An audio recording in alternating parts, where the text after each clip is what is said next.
Now let's jump right over to the phones because waiting for us on the other line is our good friend. He's the director of the Rockford Regional Office of the Better Business Bureau. It's Dennis Horton. Dennis, good morning to you. Good morning, Riley. How's everything going this morning? Couldn't be better. Could not be better. Oh, I like hearing that. So Dennis has got a scratch-off ticket, apparently, that's got some big numbers on it this morning. Maybe his last appearance. He may be the new owner of the station. We don't know. I so wish that were true. Wouldn't that be nice? Wouldn't that be nice? So do us, Dennis. Yeah, we would like that too. We would like that too. But since we can't, let's see if we can't save people time, trouble, money, headache, heartache, and all the other things with what's going on. Tell me what smishing is. Well, looking at my inner geek, I'll break it down really easily. It's phishing. It's phishing by texting, actually. Okay. The SMS, short message service, is actually texting, and you combine the two and it becomes smishing. But it is phishing, looking for information from us via text. And what has been happening, I've had several people contact me, and some friends who sent me text messages of screenshots of their text that they have received from, in one case, the purported to be from the Illinois Department of Transportation, IDOT, that their driver's license waiver was due, and they needed to pay for that. And in other cases, there have been text messages from the Secretary of State's office. Across the country, we're seeing text messaging from supposedly from Amazon, from IRS. You name it, they're using text messaging to get us to do the things that we have gotten used to seeing in email.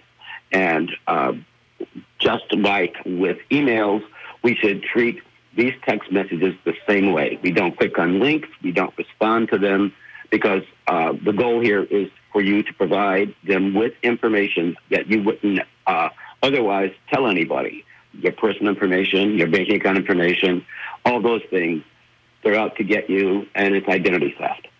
I know that the Secretary of State, Jesse White, has twice in the last month come out with an alert from his office saying that, look, these things are happening all over the place. You're getting notes purporting to be from my office, and click here, and we want you to pay for this here, and none of that's real, and we don't reach out to you like that, and be very careful. And for him to make two announcements in a month tells me that a lot of people are getting caught up in this net. Unfortunately, that's absolutely true. Looking at reports from the Federal Trade Commission that with COVID and everybody being home and paying closer attention, scammers are taking note of that and are using this method of trying to rip us off. I can see where it would be effective because, it in a lot of cases, it has the logo. You'll get the masthead in there. It looks like it's an official, a bit of communication from the Secretary of State's office, although it's not. Right. And it does not take a master graphic artist to reproduce one of those text messages that look very realistic. So you need to, before you click on anything, and please don't, look at it very closely. You may find that the grammar is poor. You may find that there are misspellings in it. Those sort of things happen with scammers very frequently, and those are red flags you should look out for. And especially the ones where the English doesn't seem to be exactly correct. Spellings might be right, but that's not really the syntax that you would normally hear. Might give you the idea that this is coming from overseas. Yes, backward ran sentences until real the mind sort of thing, Right. So when you get those sorts of things, just keep in mind that the organization that supposedly is sending this to you does not reach out to communicate that way. That's exactly. And also keep in mind that just because they have gravitated toward texting, they're still sending out those same sorts of emails. So don't let your guard down there either. All right, so that's smishing, getting in touch with you via text rather than it, being on your phone or grabbing an email that way. But nonetheless, same result will happen. You'll find yourself in a jam if you click on it and follow through with what they want you to do, which you should totally avoid. So we've got that. Right. It's a serious issue because you could lose all of your money if you provide that information, especially your banking account information. You just simply don't do it. Yeah. You could lose all of your money, should be all the warning you need. Right? To me, right there's an attention getter. We were just talking with our friend John Sturm from Lindstrom Travel about people getting back out as the world starts to reopen itself, get back out, do some more traveling. There's people who are looking to take cruises. Airplanes now have more people on them than they've had on them for close to a year, which, of course, brings up airfare scams. Yep. Fortunately, I was not a victim, but the planes were pretty full that I've been on recently.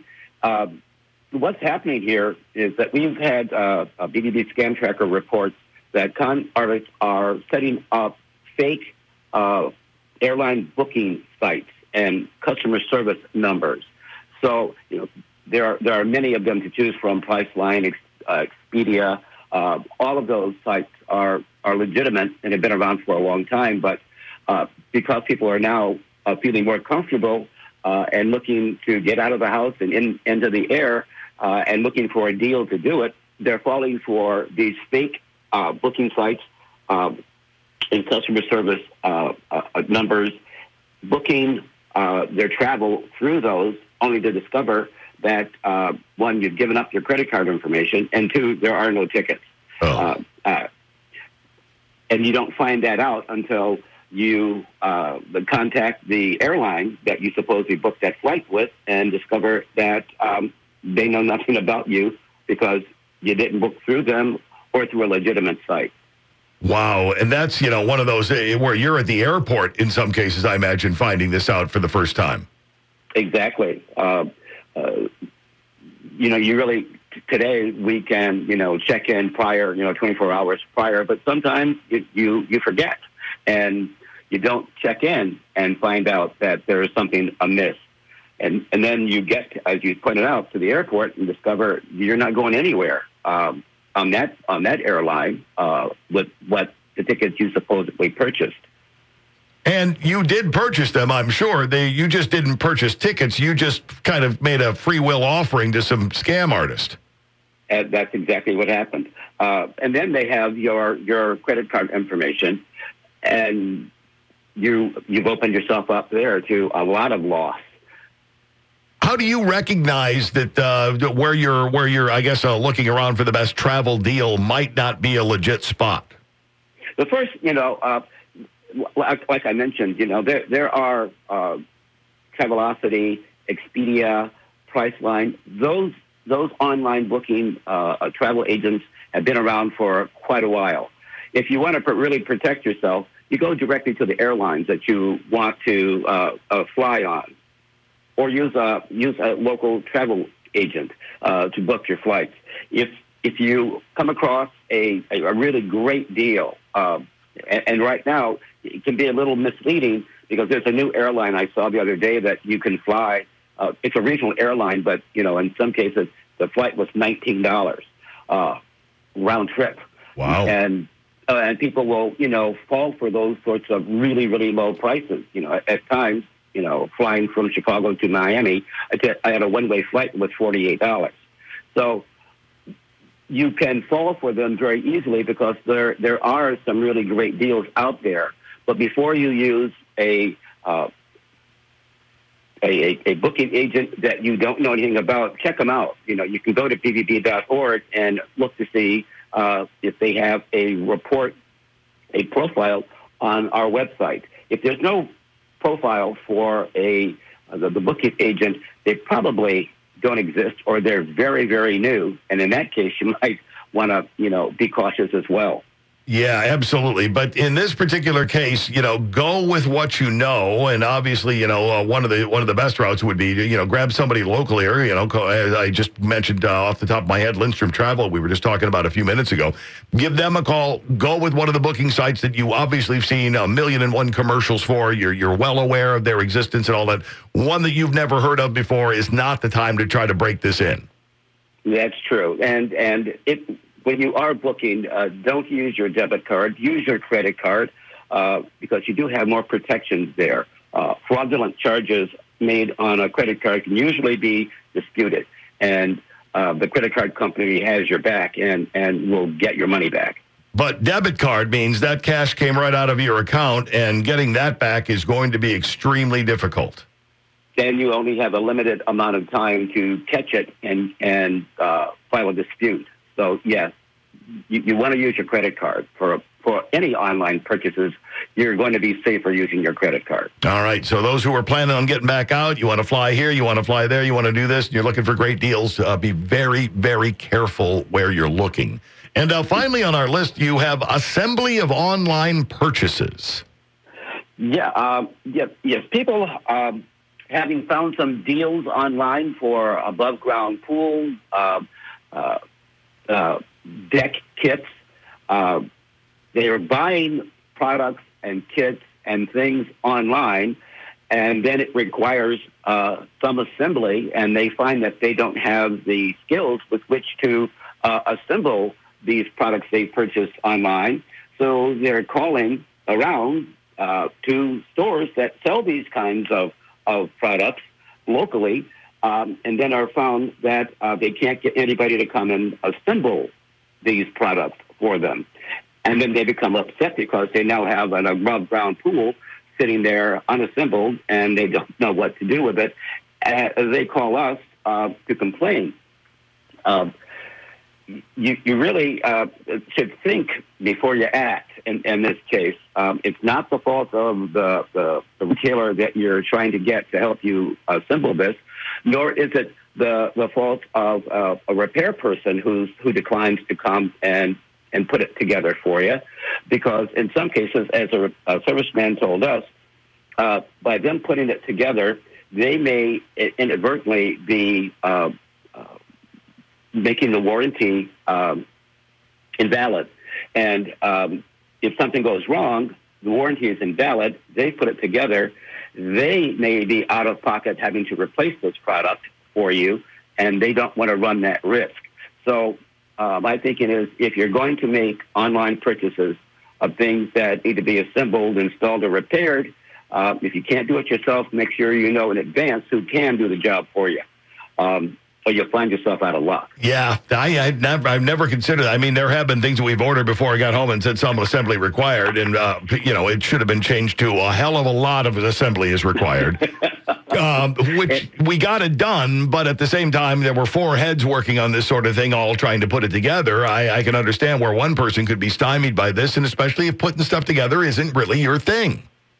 That certainly would be my issue. I don't put things together well. There are always parts left over, and you want to protect yourself. So make sure that you plan ahead if you're going to be making those purchases online. That's a fine idea. One other quick thing. We're back to having shred days, and the BBB, we're partnering with Cornerstone Credit Union in Freeport for our first one, which will be this weekend, Saturday, June 5th, from 8 a.m. to 11 a.m. at the Freeport branch at 550 West Meadow Drive in Freeport. Again, you can bring 2 boxes of those important papers that you need to have shredded, and we'll take care of it for you. It's the first one that we're doing. We will be doing others here, some in Rockford. If you're going to be in the Freeport area, or you have it all stacked up and ready to go, and you don't mind, a 20-minute drive, we'll be there from 8 a.m. to 11 a.m. this coming Saturday. I love that. So bring a couple of boxes, all the documents that it's okay at this point. You want them destroyed. You want to make sure nobody makes use of them in a nefarious kind of way. This is a great way of getting that done, and the price is right. It's absolutely free. Yep, just pull up and go, I got a couple of boxes right here, and you'll take care of it. And, please let us know when you've got the ones running around the Rockford area as well. I don't mind the drive to Freeport, but, it's nicer when it's here in town. So, let us know when that's happening, too. I know these things are always very well attended. Right. In fact, we're working with Members Alliance Credit Union, where we have for almost a decade done shred days. We're working to put one together now. Outstanding. Dennis, for anybody who has questions, concerns, comments, maybe something that you talked about here, touched a nerve with someone, they want to follow up on it, how do they make contact with you? You can give us a call, 815-963-2222. We'd be happy to talk with you. Just that easy. Dennis, as always, thanks for the time. Thanks for the outstanding information. We'll look forward to our next get-together.